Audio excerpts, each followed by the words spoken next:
tenemos un panel de economía. Bueno, en general, por ahí, si alguno me conoce, verá que también suelo hablar de economía. Pero bueno, con la inflación como está, las LELIQ y esas cosas, hoy por suerte no voy a decir casi nada, más que presentar a los que saben. Tenemos a 3 excelentes economistas, que además tenemos la suerte de que sean profesores de esta casa.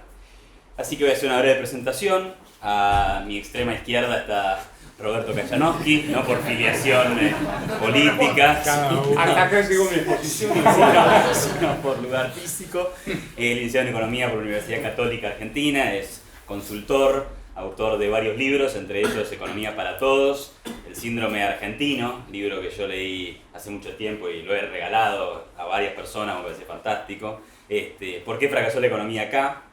Es columnista de temas económicos en La Prensa, en La Nación, lo ha sido en El Cronista, en Infobae actualmente también. Y en esta casa es profesor de la materia de Economía Superior, en la maestría en Economía y Ciencias Políticas, y también es profesor de Economía en el MBA. Ahora decís más a la derecha. Más a la derecha de Kachanowski está Aldo Bram, que es economista de la UBA y máster en Ciencias Económicas en la Universidad del SEMA. Es asesor económico y financiero de empresas. Fue director por muchos años de la consultora Exante y hoy es director ejecutivo de la Fundación Libertad y Progreso, un lugar donde yo he trabajado muy felizmente. Bueno, es una excelente persona y gran jefe también, Aldo. Y es profesor en esta maestría en Economía y Ciencias Políticas de elementos para la toma de decisiones. Bueno, y más a la derecha de todos está Iván Kachanowski, licenciado en Administración y máster en Economía Aplicada en la UCA y actualmente doctorándose también en Economía en la Universidad Católica Argentina. Es economista jefe de la Fundación Libertad y Progreso, es frecuentemente consultado en medios, escribe numerosos artículos en la prensa y también en esta casa de estudios es profesor de ambas materias, así que da las clases que da Roberto y Aldo. Así que bueno. Ya los voy a desarrollar los dos. Hecha la presentación, le cedemos la palabra a Roberto Kachanowski, que va a hablar sobre la coyuntura y especialmente de los temas fiscales que enfrenta la economía. Así que gracias, Roberto. A mí me toca la parte fiscal. De manera que, como tengo un PowerPoint que siempre uso, voy a saltar varias partes. Porque la primera parte se la dejo a el hincha de River, que es acá, todo lo que es la LELIQ, y me voy a ir a acá. Este es el gasto público consolidado, es decir, el gasto de la nación, las provincias y los municipios, desde 1980 hasta el 2018.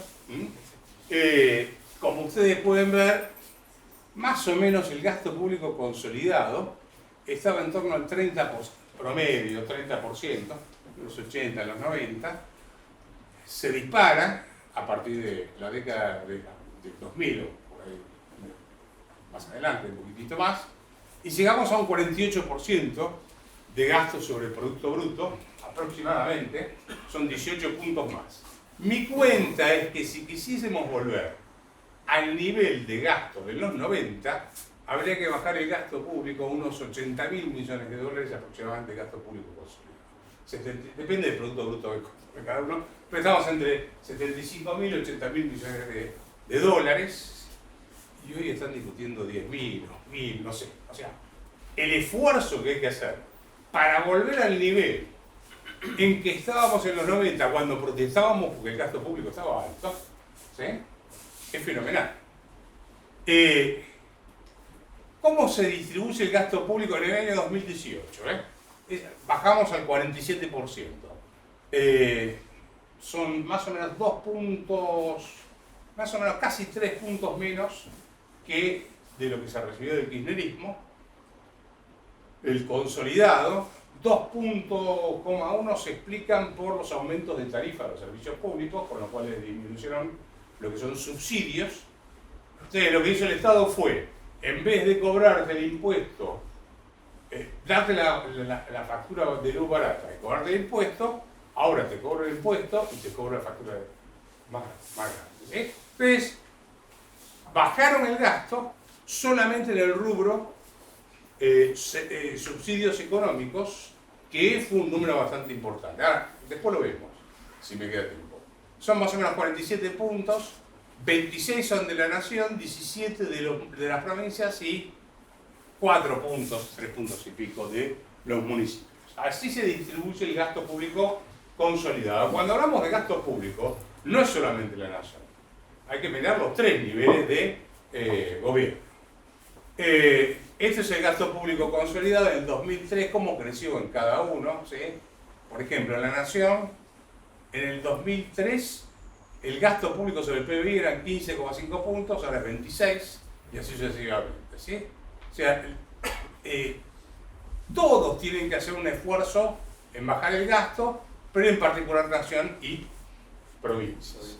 Esta es la presión tributaria, también consolidada, PBI, a ver, todos los impuestos que se cobran a nivel nación, provincias y municipios sobre el PBI, le da 2018 42%, así todo el número parecido.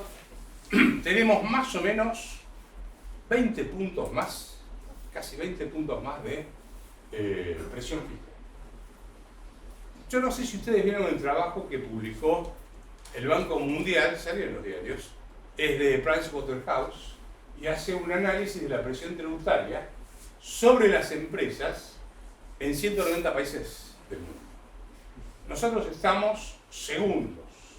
Primero está la isla de Comoros. No me grites. Vamos a ver, acá está. Es el 106 sobre las utilidades, ¿sí? El impuesto a las compañías es el 106%. Le cobran, o sea, si yo gano 100, me cobran 106 puntos, o 106 pesos. Ahora voy a explicar cómo hacen ese truco. Ahí está Comoros. ¿Lo ves? ¿A Comoros? Está ahí. Esto es África, ¿sí? Y después venimos nosotros más abajo. ¿Cómo es que pueden cobrar semejante carga tributaria? Bueno, la Argentina, desde el punto de vista tributario, es un descalabro fenomenal. Pero en principio recordemos que las empresas no pueden ajustar sus balances por inflación. Con lo cual, si yo compro un novillo en 100 y a fin de año por efecto de la inflación vale 200, no tengo más plata, tengo un novillo, ¿sí? Pero no es que gane 100. La AFIP considera que yo tuve una ganancia de 100. Por lo tanto, me cobra el impuesto sobre utilidades que no existen. O sea, me están cobrando un impuesto sobre el stock de capital. Entonces, me cobran impuestos sobre la ganancia y sobre el capital. Con lo cual, se están llevando el capital. Pero esa es una parte. En Argentina es tan loco. Yo soy responsable inscrito. Hago una factura de 1.000 pesos. La factura es 1.000 más el IVA 1.210. Me mandan el cheque por 1.000, o me hacen la transferencia por 1.210 sin retenerme nada. Cuando me debitan, cuando me acreditan la plata, me cobran el 0,6% sobre 1.210. ¿Sí? Supongamos que, o sea, que me cobran el impuesto sobre mis honorarios más el IVA. Y cuando pago los 210 a fin de mes, me cobran el 0,6 sobre 210, o sea que pago 2 veces impuestos para pagar impuestos. Eso siempre y cuando no aparezca CIRCREP, no sé si saben lo que es, un sistema raro que inventaron los municipios por el cual se queda con la plata de la gente. Cualquiera sea el motivo que te entre plata, ellos suponen que está vendiendo algo. Entonces, por lo tanto, te cobran, no sé cuál es el CIRCREP, más ingresos brutos, ¿sí? Entonces, vos estás, todo el tiempo te están debitando plata por impuestos, y sobre esos impuestos te cobran además el 0,6%. Bueno, por ejemplo, yo vivo en Vicente López y este es más, hay más de un municipio.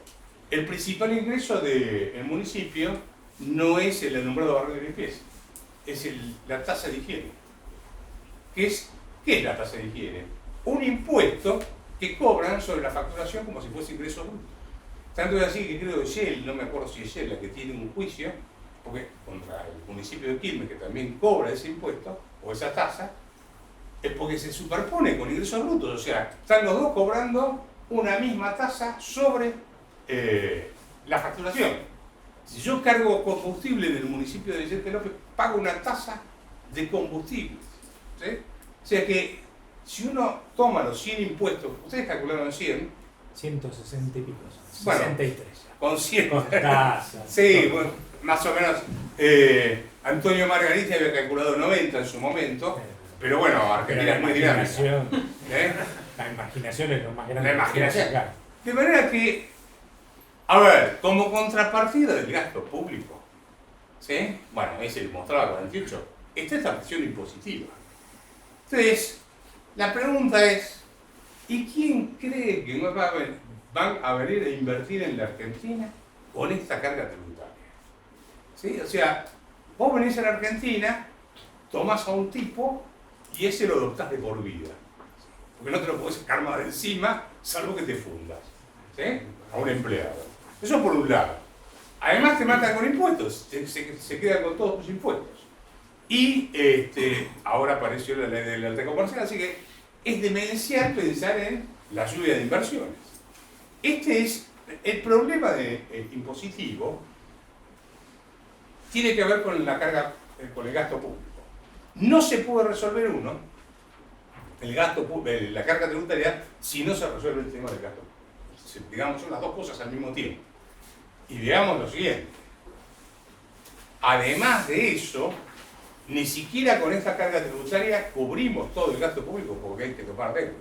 Yo en este gasto no estoy considerando el gasto cuasifical, no sé si vos vas a hablar de eso, que son los intereses que paga el Banco Central por todas las letras que está colocando.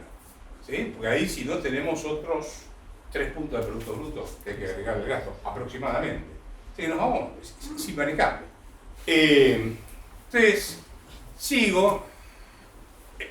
El promedio en el mundo, nosotros 106%, el promedio mundial es 40% de carga tributaria sobre las utilidades de las empresas y nosotros tenemos 106%. ¿Sí? O sea que, ustedes se imaginan que, por ejemplo, Irlanda le cobra a las empresas impuestos a las ganancias que es el 12,5%. Entonces uno tiene que ser competitivo en materia impositiva al momento de querer crecer. Si yo le digo acá, junto plata y digo, che, hagamos una inversión y hacemos la cuenta y digo, ¿cuánto nos van a cobrar de impuestos? El 106%. Y en Irlanda el 12,5%. Vamos para Irlanda. Por eso Irlanda tiene hoy un ingreso per cápita mayor que el de Inglaterra. ¿Sí? Entonces, ¿por qué? Porque captó inversiones. Ahora, para eso tuvo que hacer una reforma del Estado muy grande, y eso es incluso en los 90, en los 80 o en los 90 por ahí, bajaron el gasto público en términos nominales. Agarraron y dijeron, educación menos 7%, defensa menos 10%, bajaron, o sea, no en términos que se va a licuar el gasto público, cosas por el estilo, no, lo bajaron en serio. Esto muestra la evolución del déficit fiscal consolidado como porcentaje de Producto Bruto desde 1961 hasta ahora. Si ustedes se fijan, siempre estuvimos en déficit fiscal, obviamente cero es el equilibrio, esta parte es superávit y esto es déficit fiscal. Vamos a esta partecita, esta es la del kirchnerismo, pero esta es tramposa. Porque acá viene Duhalde, primero viene Rodríguez A. Rodríguez A declara el default, entonces no hay que pagar más intereses bajo el gasto. Después viene la combinación Duhalde-Remes-Lerikov y hacen la gran... Primero, todo el desastre de la especificación, etc. Pero generan una llamarada inflacionaria y cambiaria tan grande que licuaron el gasto público. Entonces, sumás. No tengo que pagar más intereses porque entró en default. Licué el gasto público con una llamarada inflacionaria, o sea, no ajusté las jubilaciones y los salarios al ritmo de la inflación, por lo tanto bajó. Pongo retenciones, me sube el tipo de cambio y además me sube el precio de las commodities a mediados de año, tengo para repartir un tiempo. Así que si uno mira la evolución fiscal del kirchnerismo, tiene un recorrido negativo de casi 10 puntos. O sea, de haber tenido superávit fiscal, termina entregando 8 puntos, más o menos 7 puntos consolidados de déficit fiscal. Desparramo que hicieron fue fenomenal. O sea, la Argentina siempre fue irresponsable desde el punto de vista fiscal, en términos de gasto, y digamos que el kirchnerismo lo llevó al límite más, digamos, exuberante que puede haber encontrado la Argentina hasta ahora. Y Cambiemos se encargó de buscar cómo seguir financiando ese nivel de gasto público. Bueno, esto ya es el tema de cómo financiar el gasto público, lo vemos después, o lo vemos ahora rápido. ¿Cuánto me queda? Quedan 7.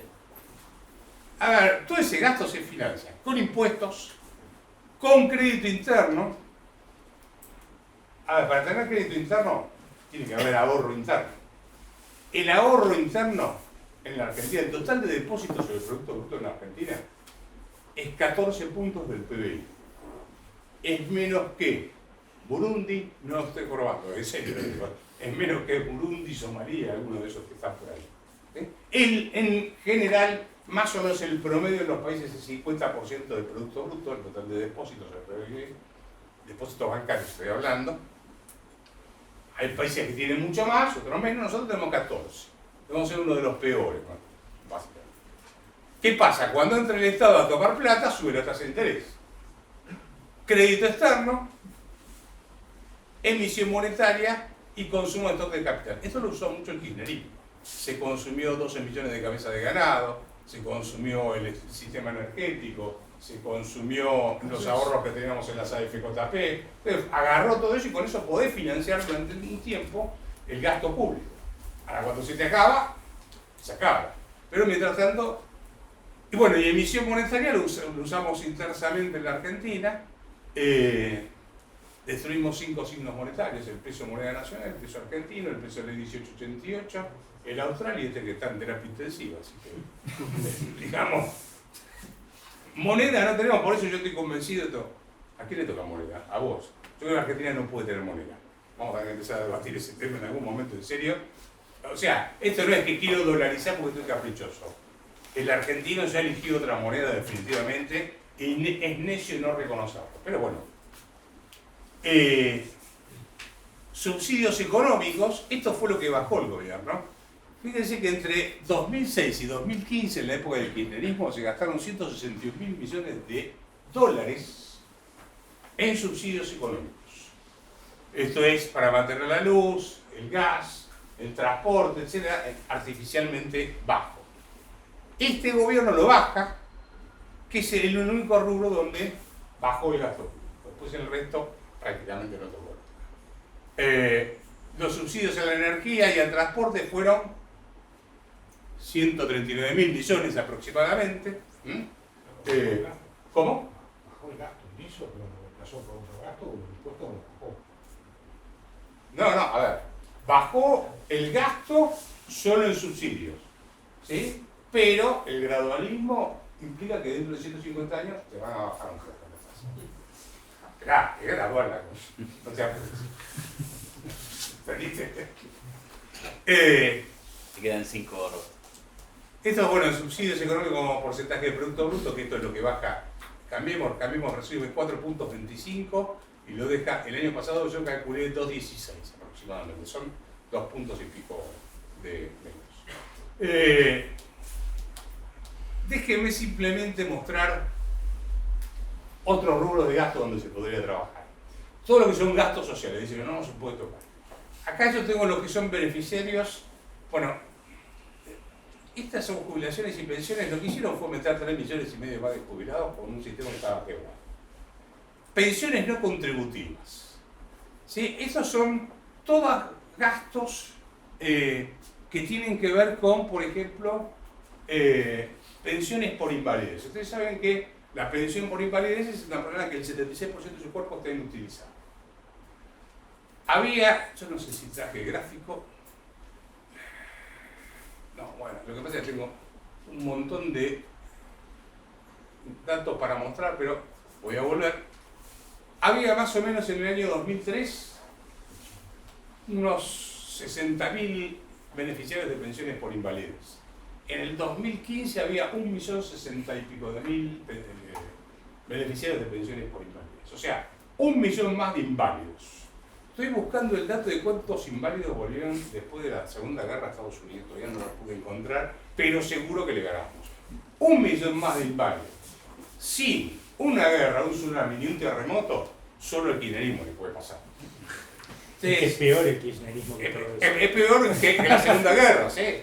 Entonces, ahí hay un gran negocio. Ustedes saben que en el norte de Córdoba, ahí, cerca de Santiago del Estero, hay un pueblito donde el 120% de la población tiene pensiones por invalidez. ¿Cómo hicimos el 120%? No sabemos. Después tenemos el caso de las madres con más de 7 hijos. Eran también 30, o 40.000, 50.000 beneficiarias, eran ahí 350.000. Se multiplican como un conejo, no sabemos bien por qué. Entonces, y después tenemos todos los planes, ellos hacen, ellos están por hacer, van a hacer, lo hicieron, pero van a hacer en algún momento. Todos los planes, que son un montón de plata. Y Carolina Stanley, a cada uno que pasa por la 9 de julio, le corta la calle y le tira plata. Sí, claro, así. No hay impuesto que aguante. Vos resumiendo antes de que me grites, yo diría esto. Me quedan dos. Me quedan dos. Argentina, si me quedan dos, a ver si puedo avanzar. Las provincias tampoco se quedaron atrás. Fíjense el aumento del empleo público provincial entre el 2003 y el 2017. A ver, fíjate que tengo nota. El total del empleo creció un 70% en el Estado. Donde había provincias como Jujuy que lo aumentó un 154 o Formosa un 32. Esto no es que fueron más disciplinados, sino que no tenían más gente donde meter. Ya está, estaban todos ahí y había que no sabían de dónde sacar más empleados públicos. Ahora, fíjate vos el aumento del salario. El promedio es del 2.584%, estoy tomando hasta el 2017. Inflación 1.770%, promedio de aumento salarial 2.584%. Entonces vos al tipo decís, ¿por qué voy a laburar en el sector privado si voy al sector público? No me puedo rajar. Gano más en el sector privado y encima el salario real me crece. ¿Sí? Entonces, yo lo que veo acá, y redondeo, es ¿dónde se puede bajar el gasto público? Todo lo que son subsidios sociales, creo que lo tengo por acá. Si ustedes fijan gasto público, políticas de ingreso, esto es plata para ellos hacen, ellos están por hacer, etc. Pasó de 5 o 6 puntos a 10,6 puntos de producto. Cada vez damos más plata y cada vez tenemos más pobres y cada vez más desocupados. Este no es el camino, no es por acá, como diría. No es por acá. Este es, uno, se puede bajar en todo lo que son subsidios sociales, eso hay planes, lo hemos presentado, lo debatimos en su momento. Se puede bajar en lo que es empleo público y en todo lo que tiene que ver con el empleo público, subsidios y planes sociales. Las jubilaciones va a haber que debatirlas, pero yo creo que en algún momento en serio va a haber que debatir el sistema de previsional, porque tampoco se puede financiar eso.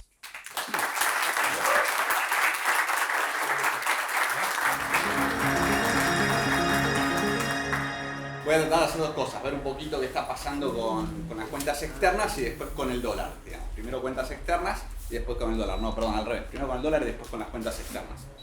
O no me acuerdo cómo empieza, no, con las cuentas externas. Este es nuestro déficit de cuenta corriente. Este es nuestro desequilibrio del sector externo. Desde el 2010 al 2018, ven cómo se va acelerando. Digamos, este es un déficit que también descuidó este último gobierno. Estaba en 2,4, no, menos 0,4. Osciló un poquito y cerró el año pasado menos 5,4 del PBI. Es decir, no solo tenemos problemas de déficit fiscal, sino también que tenemos problemas en el sector externo. Tenemos déficit en el sector externo. Si quieren ver un poquito la historia, este es el déficit de cuenta corriente en perspectiva histórica. Cada saltito es alguna devaluación que enseguida después destrozamos. O sea, somos también campeones mundiales en deprimir las cuentas externas. Después vamos a ver que por ahí tener un déficit en cuenta corriente no es necesariamente algo malo. Vamos a debatir eso muy brevemente. Pero me interesa primero plantear esta dinámica que creo que ayuda bastante a entender el sector externo y después vamos a ir al tema del dólar. La línea azul que ven acá es acumulado desde que inició Macri, cuántos dólares entraron al país. Es decir, desde que asumió Macri hasta hoy, hasta febrero, el último dato, bueno, hoy publicaron marzo, pero lo publicaron una hora antes de venir acá, no hice tiempo a sumarlo, entraron al país 140.000 dólares. Estos son los dólares que entraron en la gestión de Macri. Millones, sí. Y lo que ven abajo es cómo se repartió. De esos 140.000, 37 fueron a incrementar reservas, 38.500 es para financiar el déficit en cuenta corriente y nuestro deporte nacional, fuga de capitales, 65.000 dólares, es decir, a comprar dólares. Millones, todo en millones. Sí. Entonces, la suma de estos tres nos dan los 140.000 millones que tenemos acá arriba. Entonces estamos financiándonos con estos dólares para incrementar algo las reservas, para financiar un déficit en cuenta corriente y para comprar dólares. Así, o sea, como entran dólares, se van por la línea roja, entran por la azul y se van por la roja, básicamente. Entonces, este es nuestro estado de situación en el sector externo hoy, con esta gestión. Bien, voy a pasar al desequilibrio a analizar un poco por qué el dólar se fue o qué está pasando en el mercado cambiario y después vamos ahora al sector externo. Lo importante es que el dólar es como cualquier otro bien, tiene una oferta y una demanda. Y acá vamos a ver la demanda privada y la oferta privada de dólares. Y acá complementando la oferta pública. Esta oferta privada que ven acá, con esta oferta pública, si la sumamos, más o menos tiene que dar la demanda y eso daría un sector externo, un mercado cambiario equilibrado. ¿Cuál es la demanda? Básicamente atesoramiento y turismo. Hay otros componentes, lo estoy simplificando. Y acá tiene la oferta, privada y pública. Saldo comercial, inversión de portafolio, un resto grande carnet para simplificar y después tiene lo que hacen las provincias, el tesoro y el blanqueo. Si se fijan, esto es 2016-2017, abajo tiene la intervención del Banco Central, intervino bastante poco en los primeros 2 años de gestión. Es decir, lo que estoy queriendo decirles acá es que los primeros 2 años más o menos esto estaba en cierto equilibrio. Es más, acá tienen compras por 2.500 y ventas por 1.100. Si hacen un neto, les dan unas compras de 1.400. Para 2 años de gestión no es una intervención muy grande, teniendo en cuenta lo que pasó el año pasado, ¿no? Que una sola corrida se nos fueron más de 10.000 millones de dólares. En 2 años que compremos 1.000, ni siquiera vendimos, compramos 1.000, no pareciera mostrar un desequilibrio. Entonces era una cosa que funcionaba. Y por eso la corrida la tuvimos el año pasado y no hubo problemas en 2016-2017. Es decir, había cierto equilibrio. ¿Qué pasó? Que se generó el desequilibrio en el 2018. Hay un cambio en el contexto internacional. Están las perspectivas de que la Fed iba a subir las tasas de interés, que iba a subirlas más rápido, aunque ahora estamos viendo un poquito lo contrario. El dólar se fortalece. Este es un índice dólar que se compara con otras monedas del mundo, principalmente con el euro, y muestra una fortaleza. Entonces, si las perspectivas son de que las tasas de interés suben, que el dólar se fortalece, la gente que pone plata, que presta plata, empieza a cuestionarse cosas, diciendo, bueno, yo estoy prestando plata acá, yo estoy prestando plata acá, si sube la tasa de interés de Estados Unidos, capaz me conviene ponerla ahí. Entonces, bueno, vamos a ver, ¿a quién le estoy prestando dinero? ¿A este país, a este país, a este país?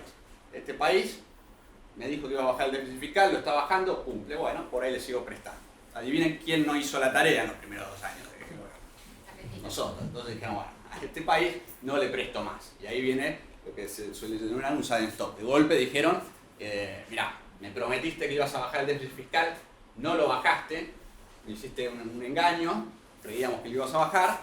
Cuando cambia el contexto internacional, nuestros prestadores se dan cuenta de eso y dicen, no te presto más. ¿Cómo termina la película? Vamos al FMI. Que en verdad no termina ahí, porque tuvimos que renegociar con el FMI y fuimos al FMI 2, ¿no? Digamos, tuvimos 2 versiones de FMI. Entonces, esto fue el gatillador, esto fue lo que generó que no nos quieran prestar más. Y fíjense cómo vamos retrocediendo, ¿no? ¿Qué decía en campaña Macri? Van a llover las inversiones, no llueven las inversiones, nos endeudamos en el mercado internacional. Después lo del mercado internacional no nos prestan, entonces tenemos que ir al FMI, o sea, retrocedimos 2 pasos. Y ahora con suerte, si cumplimos con el FMI y el riesgo país baja, volvemos a financiarnos en los mercados internacionales, que tampoco es lo ideal, ¿no? Lo ideal sería poder tener nuestros dólares propios. Pero bueno, todavía estamos muy lejos de eso gracias a la presión tributaria que mencionó acá el tío, viste que fue importante lo que dijiste. Sí, de nada dejado. Entonces difícilmente van a venir inversiones con esa presión tributaria, claramente. Y ahora ya no es 2016-2017, sino que empezamos a ver qué pasó en el 2018 y cómo se desequilibró la cuestión, la oferta y la demanda. Si no, por el lado de la demanda crece mucho el atesoramiento. Acá tienen el primer bimestre del 2018, hay un promedio de 1.800 millones de atesoramiento de fuga de capitales. Fíjense en cómo va creciendo, acá llega un pico en mayo a 4.000. Entonces lo que empezó a pasar en el mercado cambiario es que la demanda subió mucho. Y la oferta, esto que es inversión de portafolio, que era oferta, se transformó en demanda, por eso es tan negativo. Es decir, los que hacían carry trade de golpe quisieron sus dólares. Entonces, esto que formaba parte de dólares para tener al mercado cambiario tranquilo y un dólar tranquilo, se transformó en demanda y encima empezamos a atesorar más. ¿Cómo tuvimos que equilibrarlo? El Banco Central interviniendo. Vende 2.600, vende casi 5.000, vendió 1.800, vendió 1.500 y empezamos como a dilapidar un poco las reservas. Y hasta abril, mayo la cosa más o menos funcionó, más o menos mantuvimos un dólar más o menos estable, ¿no? Digamos, acá tienen lo que hizo el Banco Central en 3 etapas. ¿Cómo reaccionó primero? Con ventas, el Banco Central vendiendo, empezó a vender divisas. El tipo de cambio en una primera etapa más o menos se mantuvo. La tasa de interés en una primera etapa no la tocó. Segunda etapa, sigue vendiendo, pero ya empieza a subir la tasa de interés, empieza a jugar, interviniendo en el mercado cambiario y subiendo la tasa de interés. Esto es gestión de Sturzenegger, esto es abril. El dólar ya empezaba a subir un poquito. Tercera etapa, la muralla de los 5.000, que en su momento funcionó. Después vendió un poquito el Banco Central. Esto que está acá recuadrado es las ventas que hizo el Banco Nación. La tasa llegó a 40, se mantuvo. Y bueno, el dólar cerró más o menos en 25 y el chiste nos costó todos estos dólares, ¿no? 10.100 millones del Banco Central más los del Banco Nación, 1.800, 12.000 millones. Para que el dólar pase de 20 a 25 y más o menos se mantuvo contenido unos meses hasta que llegó junio, julio, agosto. ¿Cuándo fue la última corrida del año pasado? Junio, me parece. Junio, ¿no? ¿Cómo última corrida? La- Sí, todos los días. La corrida. Ah, Donde se fue La maratón. 35% Creo de que fue Fue en Junio, agosto. julio. son los 40K, eso sí. Bueno, entonces esto duró poquito, digamos, ¿no? Terminó en septiembre. Después, bueno, creo que Sturzenegger le había prometido a Macri que el dólar no iba a pasar a 25 y cuando se empezó a ir, ahí es cuando vuela y viene Caputo. Bueno, y ahora lo tenemos a San Lenis. Entonces, ¿cómo estamos ahora? Antes de ir un poco al sector externo. Acá tienen en promedio lo que fue la corrida, los 5 meses, acá está, de abril a agosto, las 2 corridas. En promedio se demandaron casi 9.500 millones de dólares. Y la oferta era 5.500, había un hueco enorme que cubrir. Principalmente porque se dio vuelta lo del portafolio, se dio vuelta el carry trade, se empezó a demandar muchos dólares y bueno, y el turismo se llevaba sus dólares. Fíjense el efecto de la devaluación. La demanda cayó de 9.500, la tienen ahora en febrero en 4.500. Hoy el mercado cambiario, en vez de tener un equilibrio más alto, está equilibrado en torno a 4.500, 5.000 millones de dólares. Equilibrado hasta ahí, ¿no? Porque hay ciertas intervenciones. Atesoramiento, 2.400, febrero fue 600. Bueno, hoy publicaron el dato de marzo, fue 1.800. Pero fíjense cómo cayó al principio. Enero, ¿qué les dice enero? Llega el aguinaldo y vamos todos al dólar. Volvió a subir. En febrero cayó un poquito y marzo ya empieza a preocupar porque estamos en 1.800, que no lo puse, pero bueno, fijé el dato antes de venir, estábamos en 1.800.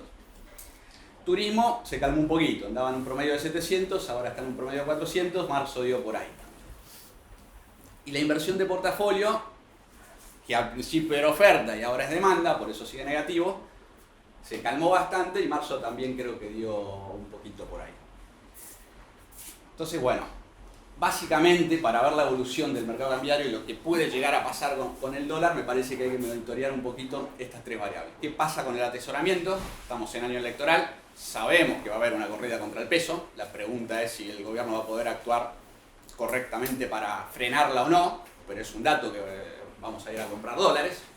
El que no compra dólares es prácticamente un kamikaze acá después de los cambios monetarios que mencionó Roberto. Ver qué pasa con el carry trade y turismo, yo creo que ya va a estar un poquito más tranquilo el tema. Bueno, ahora volviendo a lo estructural, ¿cuánto tiempo tengo? 9, 8. Sí. 8 minutos. Volviendo al gráfico, y por qué esto ya nos salimos un poquito del dólar y vamos de vuelta un poquito más a lo externo. Recuerden, la línea azul es los dólares que nos ingresan. Todos esos dólares, 37.000 millones, fueron a incrementar reservas. Estos acumulados, acuérdense, 38.500 fue déficit de cuenta corriente y 65.000 se van en la fuga de capitales. Hay que preguntarse cómo están conformados estos 140. ¿Qué hay adentro de esos 140? ¿Cómo es nuestro ingreso? Es como que yo les diga, bueno, tengo un ingreso de 140.000, que no lo tengo, pero ese ingreso es porque tengo un sueldo, porque alguien me presta, porque estoy robando. ¿Cómo llego a ese 140.000? porque va a ser importante a la hora. O sea, yo puedo gastar esto dependiendo cómo sea mi ingreso. Y acá tienen los 140.000 y sus componentes. 28.000 nos los presta el FMI hasta ahora. Esto no incluye el último de abril porque es a febrero. Esto que ven acá es el blanqueo cuando hubo en su momento. Esta es la deuda del sector público, que lleva el 45,7% de los 140.000. Deuda de provincias, se lleva el 7,7%. Deuda del sector privado, el portafolio, inversión, que es lo importante, 6%.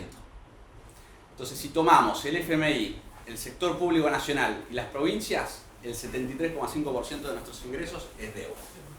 Entonces, esto es como vivir de prestado, es como que yo esté gastando mucho y vaya y le diga, querido tío Robert, no me alcanza la plata, anda a otro lado, plata, está muerto.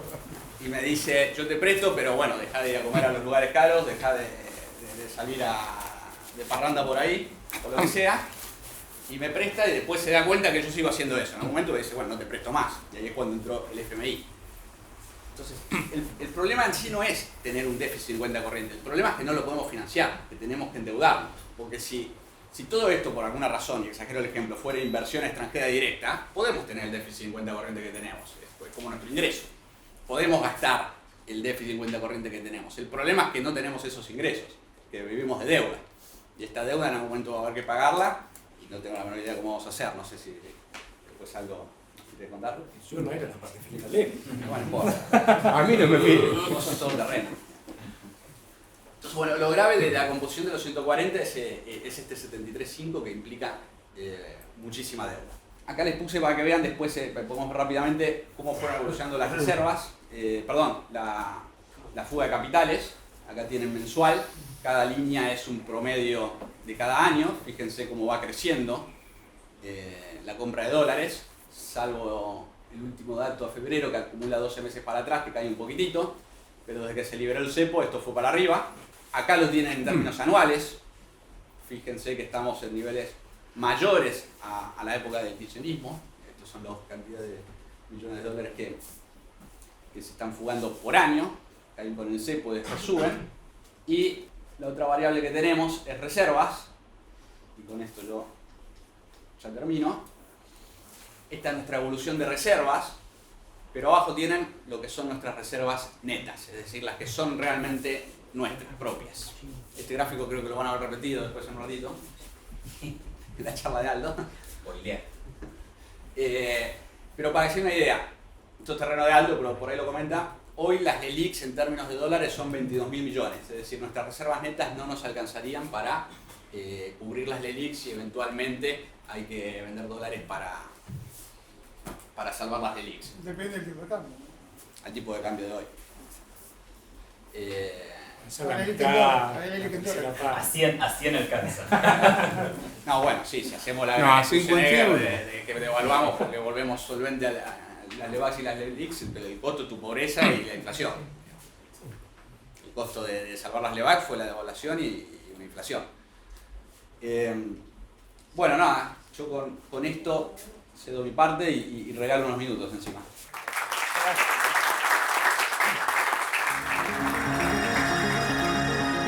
Se notó de la charla de Iván que estaba preocupado por un eventual default, cómo se paga la deuda. De hecho, muchos economistas están hablando de que vamos a tener un default. Lamentablemente, yo lo que creo es que hoy lo que más me preocupa es si no vamos a tener una crisis que nos lleve a un default. No un default que nos lleve a una crisis. Es más, lo que más me preocupa es cómo va a llegar a final de año. La mayoría de los economistas hablan de un default, miran 2020 y dicen no hay plata para pagar la deuda. ¿Sí? Yo creo que me voy a empezar a preocupar de cómo vamos a pagar el 2020 la deuda cuando lleguemos a fin de año. Porque para mí eso, llegar sin una crisis ya va a ser sumamente complicado. Y si tenemos una crisis, acto seguido vamos a un default porque se va a caer el acuerdo con el fondo, se va a volver incumplible, así que, no sé, por el momento, la verdad, dejo de lado si podemos pagar la deuda o no, porque se vuelve intrascendente. Y otra cosa que tomo de Roberto es que él decía, bueno, para mí quiero una dolarización. Y claramente cuando uno analiza cómo se maneja la opinión entre los economistas en términos de política monetaria, claramente me quedan muchísimas dudas de que realmente la Argentina pueda tener una moneda. Yo creo que es posible, ahora uno lee los diarios y suena absolutamente improbable a veces, ¿no? Y fundamentalmente porque en realidad la mayoría de los economistas de la Argentina consideran que el Banco Central y la política monetaria es, por ejemplo, para financiar, debería servir para financiar al Estado, ¿no? De hecho, ¿cuántas veces gente que uno escucha, respeta, ¿no? Dice, bueno, no, pero acá el Banco Central no puede hacer nada porque si hay déficit fiscal, lo va a tener que financiar? No, se supone que si fuera un Banco Central independiente, si fuera realmente independiente, podría haber buscado el financiamiento del Estado durante todos estos años en otro lado. Más allá de que yo creo que no ha sido principalmente el financiar al Estado lo que nos llevó a la crisis del año pasado, pero tranquilamente pudo haber buscado la plata en otro lado. Pero fíjense que aún en esos casos, economistas que realmente consideran que hay que buscar como prioridad mantener el valor del peso, plantean esta dominancia, y es una dominancia que está en nuestra mente, ¿no? Si un banco central es independiente, no hay dominancia. Pero, como está en nuestra mente, pensamos así. Otra cosa, ¿no? El tipo de cambio parece ser también otra de las metas que tiene un banco central, ¿no? Entonces, si somos más o menos competitivos, lo que hay que hacer claramente es subir el tipo de cambio si nuestros sectores no son lo suficientemente competitivos por regulaciones, por laborales o de las otras, de las burocráticas, porque tenemos una presión tributaria fenomenal. Notablemente, eso no se demuestra en este gráfico, que si ustedes miran, ¿sí? Este es el tipo de cambio real, ¿no? Fíjense que cada vez que hay un salto del tipo de cambio real, algún salto de las exportaciones sobre el PBI se observa, ¿no? Pero después se cae. Identifiquen el único momento en el cual ustedes ven que sube todo el tiempo las exportaciones. Esto de acá, ¿no? ¿Y dónde está el tipo de cambio? O sea, claramente no es un problema del tipo de cambio real de ser competitivo. ¿Sí? En esa época lo único que se les dio es previsibilidad a la gente, a los empresarios. Eso los hizo invertir y obviamente eso los hizo más eficientes, y el volverse más eficiente los llevó a exportar más. Eso es lo que pasó en los 90, que después, como ven, no pasó nunca más.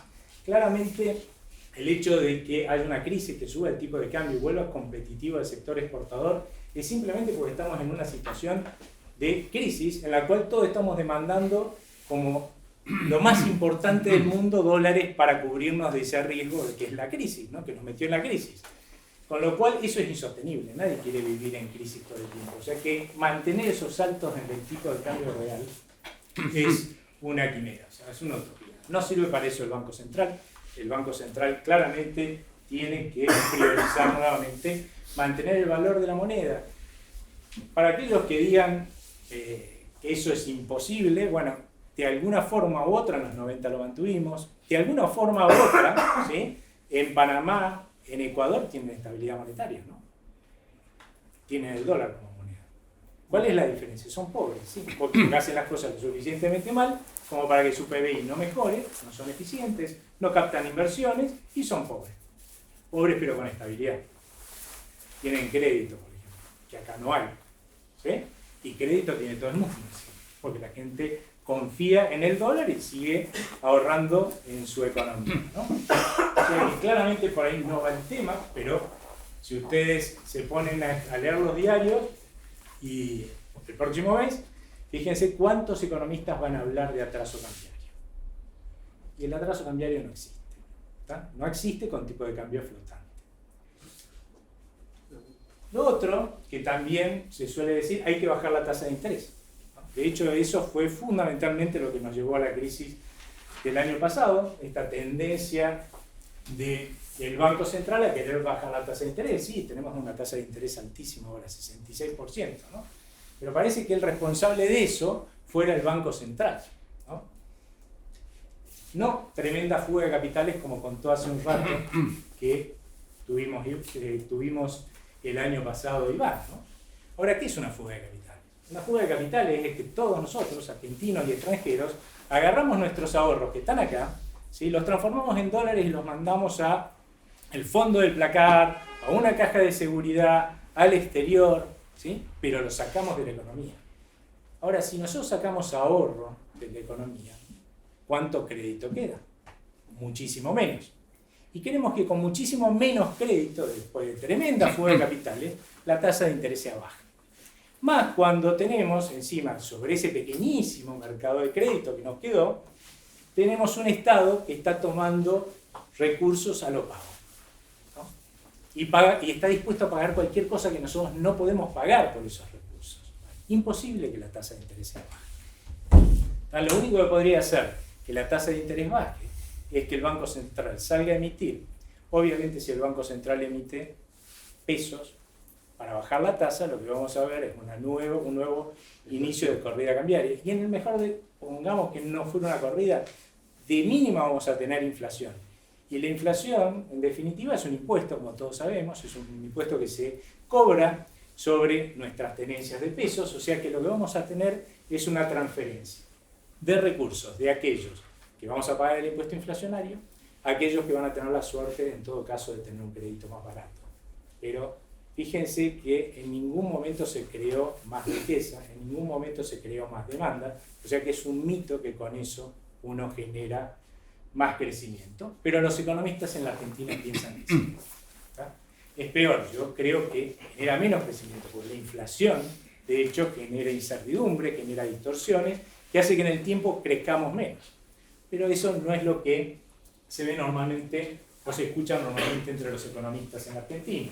Acá tienen la tremenda caída que hemos tenido en términos de crédito sobre los depósitos, que también encima en términos reales cayeron, pero esto es lo que está tomando en este momento el Estado, ¿no? Se está tomando del poco crédito que tenemos una gran proporción.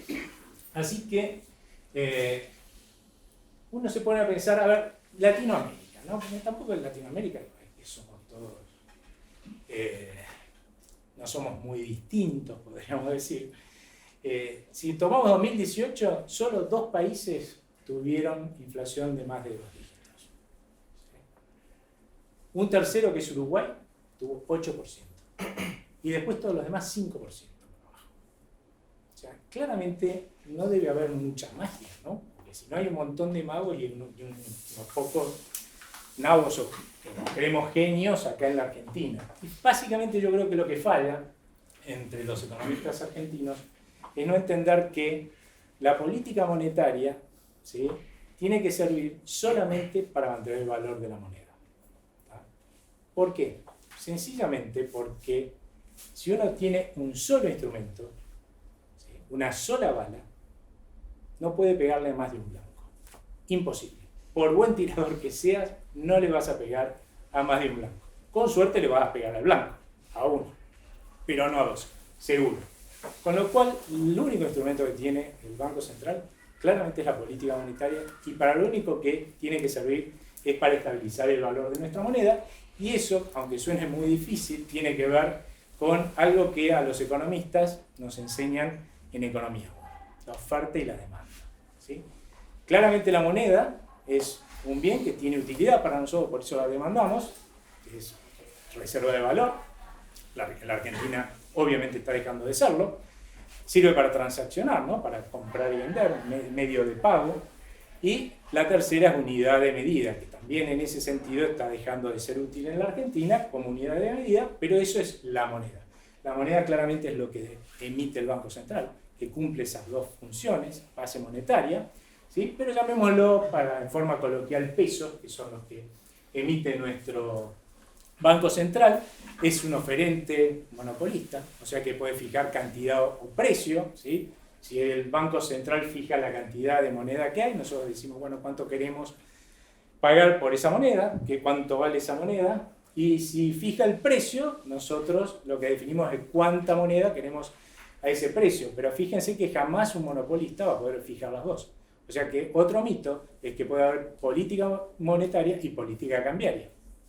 Porque en definitiva, La relación del tipo de cambio es la relación de los valores de dos monedas. ¿Tá? Claramente al definir el valor del peso dado un valor del dólar en el mundo, tengo un tipo de cambio y solamente un tipo de cambio. Pero sin embargo, en la Argentina, y si vuelven acá vamos a volverlo a discutir, todavía se habla de que se puede tener política monetaria y política cambiaria. Claramente un absurdo, ¿sí? Que termina en general en crisis. No es de extrañar con semejante cantidad de emisión que tuvimos durante el periodo 2016-2017, más del 40% llegó a estar en algún momento la emisión interanual de base monetaria durante estos años, que no hayamos cumplido ni cerca las metas de inflación que se fueron planteando. No es de extrañar que si las metas y los objetivos del anterior Banco Central, de la anterior administración del Banco Central, eran financiar al gobierno, sostener el tipo de cambio, para lo cual en algún momento hasta tuvo que salir a endeudarse. Las LEBACs tienen como origen esto de tomar deuda para poder comprar las reservas, los dólares que entraban de afuera para sostener el tipo de cambio, ¿no? Que entraban de afuera por el endeudamiento que traía el Estado, como bien marcaba Iván. Claramente el objetivo fue otro y el resultado de inflación y de credibilidad del Banco Central fue el que tuvimos, ¿no? Pérdida absoluta de credibilidad en el Banco Central, al primer tambaleo que tuvimos, porque todos le estamos echando la culpa a lo que pasó desde el principio del año pasado, que había expectativas, ¿no? ¿Cuántos países entraron en crisis? Ah, bueno. Entonces, algo está mal en ese argumento, ¿no? Habría que empezar a reevaluarlo, ¿sí? Bueno, claramente lo que estuvo mal es el ritmo de emisión fenomenal que tuvo el anterior Banco Central. Miren, en medio de todo el despiole, el ritmo de emisión que teníamos, ¿no? Creciente, más de 40% de tasa interanual de crecimiento. ¿Cómo no íbamos a tener? Esto es una variable proxy al valor del peso. Claramente tenía que haber una destrucción del valor del peso, ¿no? Destrucción total. ¿Dónde se estabiliza? Bueno, cuando cambia la administración del Banco Central. Perdón, la última. Ese aumento es sin incluir las LEBAC. Esto es sin incluir las LEBAC. Por parte de esto fue para pagar las LEBAC, ¿no? Para esta emisión. Entonces, ¿cuál fue la diferencia, a mi juicio, con respecto a las anteriores administraciones del programa que lanza la actual administración del Banco Central? Fundamentalmente, haber entendido que si seguíamos emitiendo íbamos a tener una crisis fenomenal, ¿sí? Porque iba a llegar un momento en que íbamos a repudiar nuestra moneda, ¿tá? Porque acá un problema adicional que tenemos no es que solamente si yo ofrezco más pesos que la gente no quiere, el valor del peso baja. Si nosotros a la misma cantidad de pesos que nos ofrecen tendemos a demandar menos, también el valor baja, ¿no es cierto? Con lo cual también vamos a tener hacia adelante inflación. Una de las cosas que entendió este Banco Central es que no podía emitir más porque justamente iba a seguir generando inflación y hasta el repudio de la moneda y quizás una hiperinflación y la dolarización que muy tranquilamente puede ser en el futuro que se vea así, ¿eh? Pero, y de hecho esto es lo que planteó como objetivo de emisión, ¿no? De oferta de base monetaria. Ahora, una de las cosas que también planteó, si nos fijamos en el anterior gráfico, acá en diciembre hay un aumento de la base monetaria, ¿no?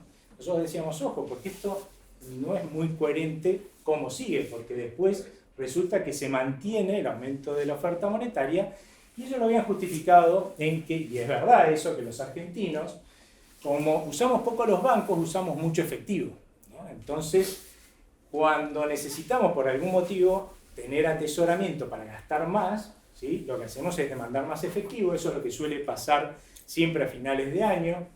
Los argentinos en previsión a que nos vamos de vacaciones, que hay que pagar las fiestas, lo que hacemos es atesorar más pesos. Y nos da la oportunidad de atesorar más pesos el hecho de que nos pagan el aguinaldo, ¿sí? Entonces podemos tener más pesos. Sí, me quedo así, ¿no? Conclusión, este año ellos emitieron, pero después no nos dijeron que lo iban a bajar, ¿no?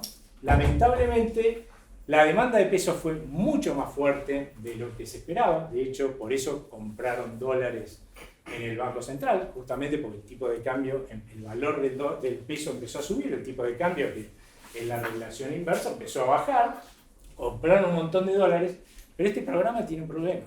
¿Qué pasa cuando se cae la demanda? Porque la gente iba a dejar de demandar. ¿No?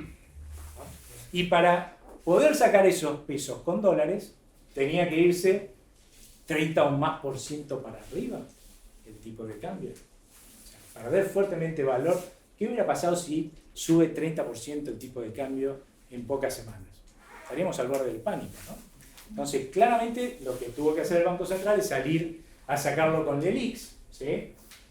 Lamentablemente, eso la verdad que está condicionando fuertemente, o sea, fue imposible, y eso es lo que hizo que en pocos meses, desde mediados de febrero hasta marzo, el peso, finales de marzo, el peso perdiera 15%.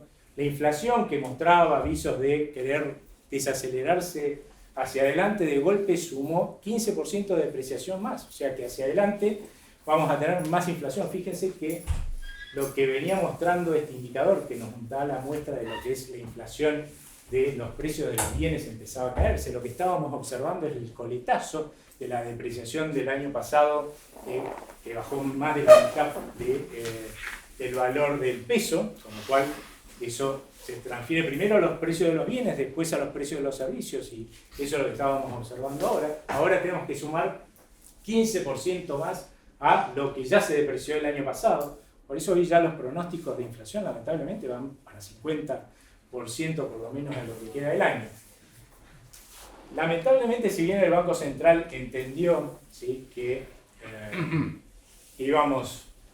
no se podía seguir emitiendo, y eso lo transmitió en la última modificación que hizo. Fíjense que dijo: no vamos a comprar más pesos, no vamos a comprar más dólares si cae de la banda inferior. Eso estuvo bueno, quiere decir que ya aprendieron que emitir para comprar dólares. Después tienen el inconveniente de cómo lo saco, ¿sí? Tengo que esperar a que suba hasta el techo de la banda, 30% para arriba, entre paréntesis. Lo otro que dijo es: no se mueve más la banda. Eso también está bueno. ¿Por qué? Porque antes nos decía: se va a mover todos los meses unos 75%. Eso quiere decir que estaban sumando depreciación en el tiempo por 20% más. ¿Sí? O sea, nos estaban diciendo: vamos a seguirles depreciando la moneda. El único problema que nos queda, ¿sí?, en realidad, es el 30% de la banda. Porque el problema que no ha resuelto todavía es qué pasa si se cae la demanda. Hasta ahora nos dicen: no les vamos a dar más pesos de lo que ustedes quieren. Pero ¿cuántos pesos queremos nosotros? Puede aparecer algún evento, y ese evento puede ser internacional, puede ser local, pero seguro que va a estar, ¿sí?, que haga que nosotros queramos cada vez menos pesos. ¿Y cuál es ese evento? Las elecciones. ¿Cuál es la probabilidad de que no tengamos este año una corrida cambiaria? 0. La tuvimos en 2017, antes de las elecciones. Eran elecciones legislativas. Seguro que vamos a tener una fuga de capitales. Y una fuga de capitales grande. Seguro vamos a tener una corrida cambiaria. Y una corrida cambiaria grande. Va a cruzar 20% más en unas cuantas semanas el tipo de cambio. Y en ese momento el Banco Central nos dice que va a sacar del mercado los pesos que nosotros no queremos, de a 150 millones de dólares por día. Es lo que mostró Iván. O sea, cuando sacaban de a poquito, no funcionaba. No funcionaba porque siempre quedaban pesos de más. Eso hacía que el peso se deprecie. El tipo de cambio suba. ¿Y ustedes qué hacen al otro día?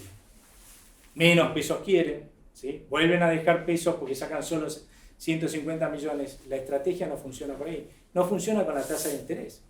Claramente, sacar pesos pagando tasa de interés, ¿qué tasa de interés tenés que ofrecerle a alguien si en pocas semanas subió 20 o 30% el tipo de cambio? No hay tasa. O sea, claramente el único instrumento que tiene el Banco Central para utilizar son las reservas, que son esos 17.000 millones que ya le mostró Iván. Los tiene que usar con contundencia. Si no logra frenar la corrida, a mi juicio, pasando cerca del techo de la banda, que ahora está más bajo, entre paréntesis, claramente se arriesga a terminar como el presidente del Banco Central anterior, Federico Sturzenegger, con una crisis cambiaria. Y por eso yo le decía, crisis cambiaria después lleva, si no la frenás, una corrida bancaria. Una corrida bancaria, una crisis económica. Y chau, acuerdo con el fondo, y chau, default, está a la vuelta de la esquina, ¿no? Gracias.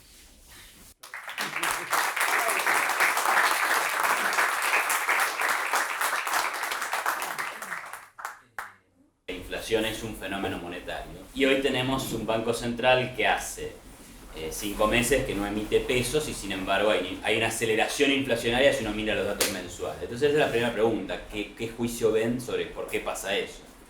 Y la segunda pregunta es, bueno, parecería que estamos frente a un escenario de crisis, pero no me digan amarillo por esto, por favor, pero le quiero hacer la pregunta. El déficit fiscal está bajando, el déficit de cuenta corriente también está bajando. Tenemos un Banco Central independiente que no financia el Tesoro y que no emite más pesos y con la intención de cambiar la carta orgánica del Banco Central. Y esos han sido básicamente los 3 pilares de nuestras crisis pasadas. O sea, no tener eso bien. Y hoy parecería que vamos hacia que esas cuestiones muy de fondo se vayan equilibrando. Entonces, a pesar de eso va a haber crisis, o en realidad creen que va a haber crisis porque eso no se está cumpliendo como yo pienso que sí se está cumpliendo. O sea, ¿cómo juzgan esa cuestión? Esas son mis 2 preguntas. No sé quién quiere empezar, pero esa es. ¿Cuál era la primera? ¿Por qué inflación? ¿Por qué inflación? Bueno, yo creo que hay demanda en la caída en la demanda de moneda, básicamente. También identificamos inflación con IPC y no es exactamente lo mismo, ¿no? Pero ahí te influye los aumentos de tarifas de los servicios públicos, más el tema de la hacienda. ¿Hay algún experto acá ganadero? Bueno, o sea, puedo sanatear bien. Venía, o sea, se adelantó la liquidación y entonces ahora te faltaba carne y eso pegó en el índice. Más o menos en el IPC alimentos es 23%, si mal no recuerdo, ¿no? Y lo de la ponderación o cosa por el estilo. Más vos tenés entre tarifas de transporte y comunicaciones, etcétera, son otros. En total será un 45% del índice de precios al consumidor, así que te pega. Pero básicamente tenés un sostenido que es caída en la demanda de moneda, o sea, cada vez quiero tener menos pesos en el bolsillo y eso conjugarlo con menos oferta de bienes en la economía. Entonces, si vos tenés más pesos y menos bienes, tenés impacto inflacionario. Punto por lo de las tarifas. Eso es en la primera. La segunda. No, si efectivamente es un escenario de crisis, a pesar de que parecería que los grandes déficits estructurales. Sí, pero creo, puedo decir una idea de paso. Yo creo que si vos me decís, hoy ya no hay tasa de interés que te cubra el riesgo de estar en pesos. ¿Eh? Llega un punto donde decís, ¿cuál es la tasa de interés? La puedo poner en infinito y ya genero más desconfianza. Cuanto más subas, más desconfianza vas a tener. En algún momento, lo que ahora le dicen carry trade, que en última instancia es timba, vas a cambiar la posición. Y ahí está el tema de si tenés 17.000 millones o no. Eso es para el debate, porque podés usar parte de lo que te dio el fondo, más 9.600 que tenés de venta de dólares de acá a fin de año. En total el stock del ELIC son 1 billón de pesos. Yo lo calculé en 51, que es el tope, eso te da 25.000 millones. Te sumás, si tenés 10.000 millones que te dio el fondo, más otros 10.000 que te pueden entrar por las exportaciones de soja. Suponete de los 25.000 que te entre la mitad, más los 9.600, no digo que sea la solución, estoy diciendo, podés llegar transitoriamente a las elecciones controlándolo. Y si no, tenés que hacer un canje de bonos, donde tenés 1,3 billones de pesos de letras no transferibles en el Banco Central, cambiarlo por un bono transferible de largo plazo, y que el Banco Central actúe como cualquier banco central en el mundo, que vendiendo bonos de tesoro, ¿no? O sea, podría ser evitable si no fuesen tan topes. ¿Alguna consideración adicional de ustedes? ¿Este tema? No, coincido con la caída de la demanda de dinero que mencionaron los dos.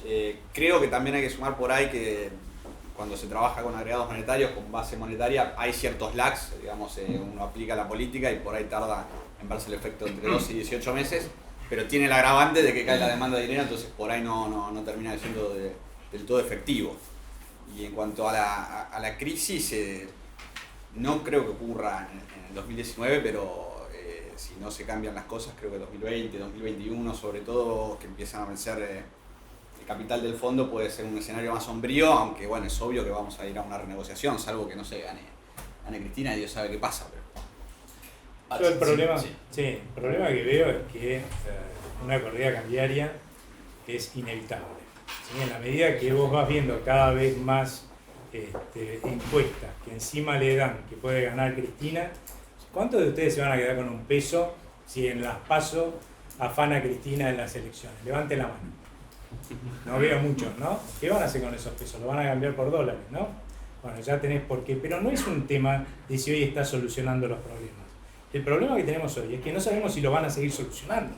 Si viene Cristina, lo que va a hacer es renegociar con el fondo.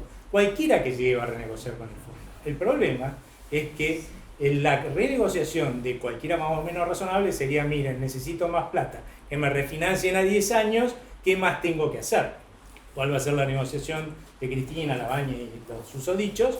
Va a ser, miren muchachos, denme más plata para gastar más. Del otro lado lo van a mirar y van a decir, discúlpenme, vuelvan otro día, vamos a un default de cabeza. Y eso es lo que está descontando en estos momentos los mercados. Esto es lo que estamos descontando todos. De hecho, ¿sí? Tampoco es que uno diga, bueno, gana Macri y se resolvieron los problemas. Lo único que todos los inversores y todos nosotros vamos a estar evaluando es, bueno, si gana Macri, por ahí lo convencemos de que hay que hacer las cosas que hay que hacer.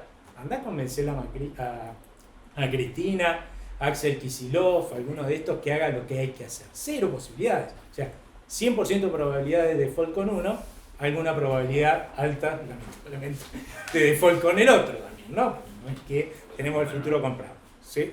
O sea que es una cuestión de expectativas, no de hacia dónde vamos, porque hemos ido un montón de veces, llegar nunca. Lo único que hicimos es torcer, ir al precipicio, a una crisis. Segundo punto, ¿sí? La inflación. Yo creo que lo que perdemos de vista es cómo se refleja la depreciación de una moneda en los distintos precios. Cuando una moneda se deprecia por cualquier motivo, baja de la demanda, aumento de la oferta, donde primero se refleja, pero es inmediato por la liquidez del mercado, ¿sí? Por lo especulativo, es en el tipo de cambio. Eso no es que pasa con el peso, pasa con cualquier moneda y las expectativas que afectan el valor de esa moneda. Si nosotros estamos teniendo una depreciación de la moneda, lo que vamos a ver es que el tipo de cambio se dispara, ¿sí? Pero no vamos a ver que todo se dispara al mismo momento. Probablemente lo que se dispare más rápido sea todo aquello que se puede exportar rápido, ¿sí? ¿Sí? Se puede exportar rápido. Y después lo que se puede exportar menos rápido, ¿sí? Y después otros bienes que vienen de afuera. Y después los servicios. Ese plazo, según los cálculos que saqué hace mucho tiempo en la Argentina, es de entre 4 meses si hay crecimiento a 9 meses si hay recesión. O sea, estamos en los 9 meses para la recesión. Con lo cual a mí no me extraña que, a pesar de lo que mostré hace un rato, que los bienes no estaban subiendo, eso es el índice de precios mayorista bajando en los meses de octubre, noviembre, diciembre y enero, porque claramente no se estaba depreciando nuestra moneda en ese momento, tuviéramos inflación alta, porque todavía no se logró, o no llegó a reflejarse el aumento de los precios de los servicios en la inflación.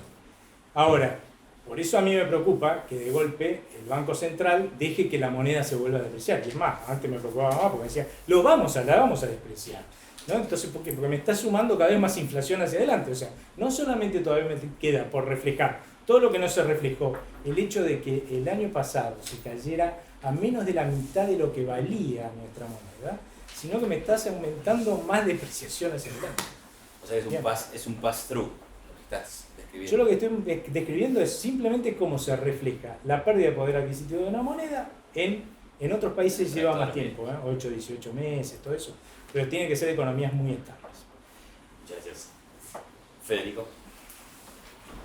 ¿Cuánto puede soportar la microeconomía con estos niveles de tasas reales de interés? Por ahí, Roberto, vos sos las empresas. Sí, mirá, a ver, yo te diría que todo el ajuste recae sobre el sector privado. En uno de los gráficos que no lo mostré, está la evolución del empleo, lo más el empleo privado y el empleo público. El sector privado perdió entre enero y enero, que es el último dato disponible de la Secretaría de Trabajo, unos 150.000 puestos de trabajo. Si yo hubiese dicho que había que bajar 150.000 puestos de trabajo al sector público, yo incendia en el país.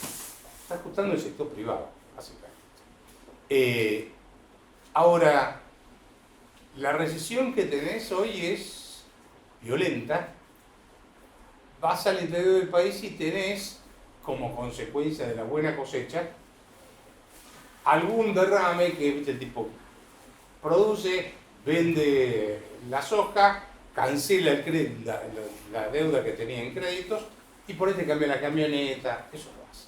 Ahora, no te llega esa plata a los grandes centros urbanos donde perdiste buena parte de los puestos de trabajo y no te va a llegar todavía. La economía se mueve por 3 factores: inversión, consumo y exportaciones. Inversión, olvídate, o sea, no vas a tener movimiento. Consumo, que tiene que ver con lo que vos me estás preguntando, yo te diría que ahora con los aumentos de salario que vienen, puede dejar de caer el consumo. Tal vez se mueva un poquitito más, pero no vas a tener gran cosa. La pérdida de poder adquisitivo es muy grande y cuando vos tenés pérdida en los puestos de trabajo, la gente te dice, yo guardo plata por miedo a que me toque después a mí el raje y entonces tengo que guardar algo de plata. Y exportaciones vas a tener lo que es básicamente granos.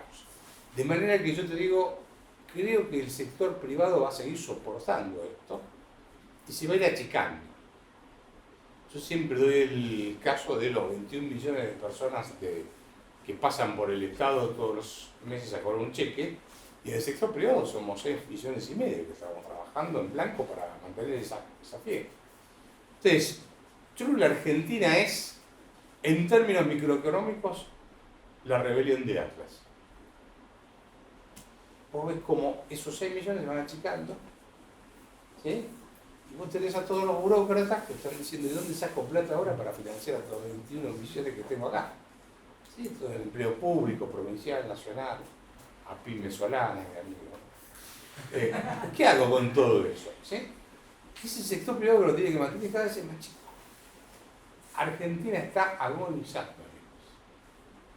Está agonizando. ¿Cómo se revierte? ¿Para qué? Bueno. No, esa pregunta es muy complicada. Pero la dejamos para el final. Esa Acá para tenía todos. una, me parece, ¿no? Usted. En realidad son 2 preguntas. La primera Cortita, de ellas sí, pues. es Vale. ¿qué cantidad crítica mínima se tiene que tener de dólares en el país para poder dolarizar?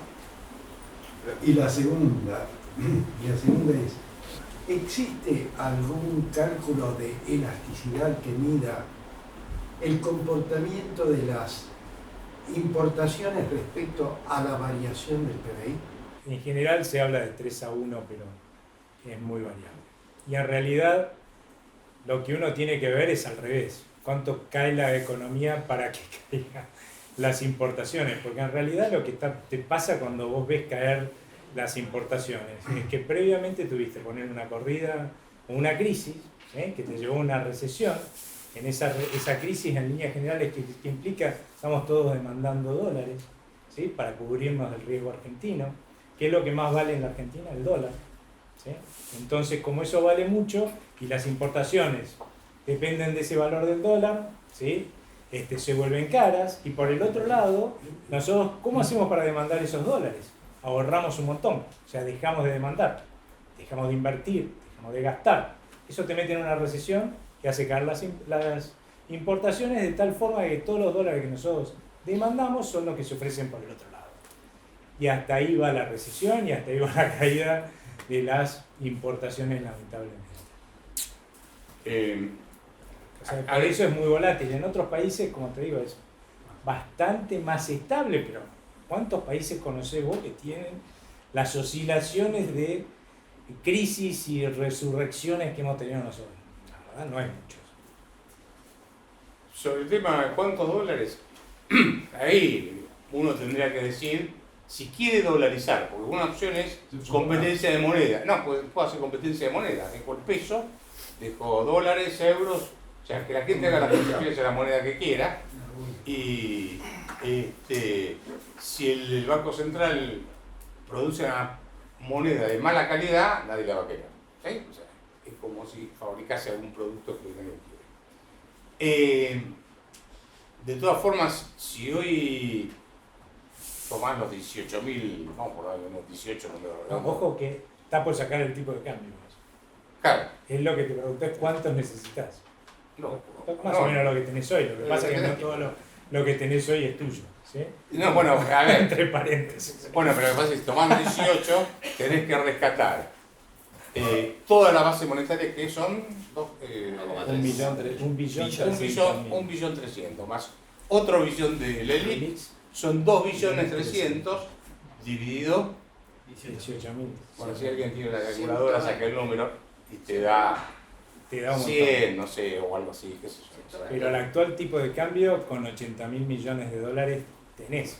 El problema es dónde están los 80.000 millones de dólares. A ver, pero los 80.000, claro, lo que pasa es que los 80.000 son, ahí estás incluyendo el Los swap con China, encajes. que son casi 20.000 millones, 18.000, 19.000 millones. Estás incluyendo los encajes que no son tuyos, No son son tuyos. 15.000 millones o 14.000. FMI. FMI, que son 10.000 millones. Y tenés el 7.500 inicial y creo que sumaron 10.000 después. Sí. Son 18.000 más. Sí. En realidad vas a estar dolarizando contra deuda que tenés. Sí. No, alguien te debería Alguien te- garantizar que no te lo va a pedir prestado. No, que no, Que no la va a pedir de le vas a vuelta. decir a alguien que no le vas a devolver la guita. Hacé la cuenta Ahora- contra los 18. Sí, claramente por eso es que en un momento dado incluso Roberto dijo, bueno, lo que habría que hacer es parte de los activos que son deuda del Estado que no vale nada, porque son deuda intransferible, se podría canjear, yo estoy de acuerdo con eso, debió haberse hecho de movida, por títulos públicos y de esa forma podríamos tener una mayor solidez del Banco Central. Eso funciona siempre y cuando no estés en tren o con la incertidumbre, lamentablemente, de que va a ser un default, Pero, ¿no? Porque perdón, puede venir otro gobierno.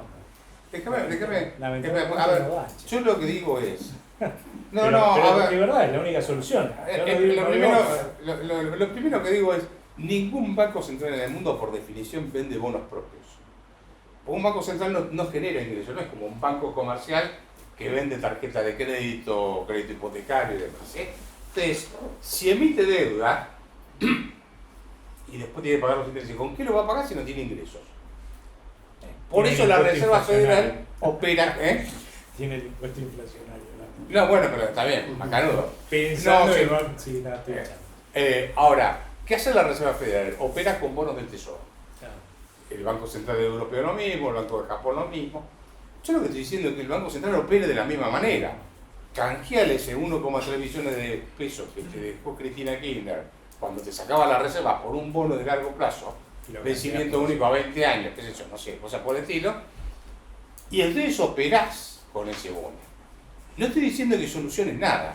La tasa te va a dar igual vas a tener una tasa alta. Entonces, tasa alta por tasa alta, en vez de seguir jugando con la LELIC, tiro ese bono y aunque me dé un rendimiento de 70%, por lo menos me evito una crisis cambiaria mayor. No sé si me explico. No, Y acá no, sí, sí. estoy pensando en cómo evitar el incendio final antes de las elecciones. No más que eso. No más Igual- que eso. En mi opinión, yo creo que si hay una salida para el peso, o sea, si logra sobrevivir el peso este año, sin lugar a dudas, la solución para el Banco Central, para que gane solvencia, va a terminar siendo lo que propone Roberto. La corrida va a estar... Perdón. Por eso, A si ver, logramos sobrevivir. Esto, tasa versus dólar, esto como siempre termina igual. Ustedes vieron Casablanca. La chica siempre se va en el avión y Humphrey Bogart se queda sin la chica. ¿Por qué va a terminar distinto Casablanca? Siempre termina igual. Esto va a terminar igual. Lo único que puedes hacer es darle color a la película, pero no más que eso con los bonos. Pero la corrida la vas a tener por Bueno, una definición. corrida, sí. Lo que habría que definir es corrida o crisis, ¿no? Bueno, Crisis cambiaria, ojo, porque claramente el problema de una crisis cambiaria, como la que tuvimos el año pasado, que de casualidad no derivó en una corrida bancaria, ¿sí? Es que si deriva en una corrida bancaria, hablamos todo aliado. O sea, no hay Banco Central que resista, ¿sí? Y ahí está el gran problema. ¿Vale la pena seguir instalando la discusión de la dolarización?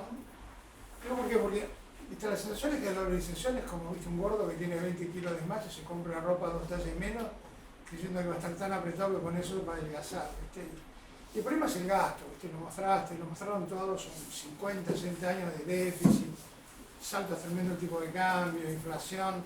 Y la verdad es que la discusión del gasto, que no son, como si vos viste, 200.000 personas, son 2 millones de empleados públicos además, ¿cuándo lo vamos a tener? Porque si no le instalamos esa discusión, vamos a seguir buscando la magia, ¿viste?, financiera, creyendo con la dolarización.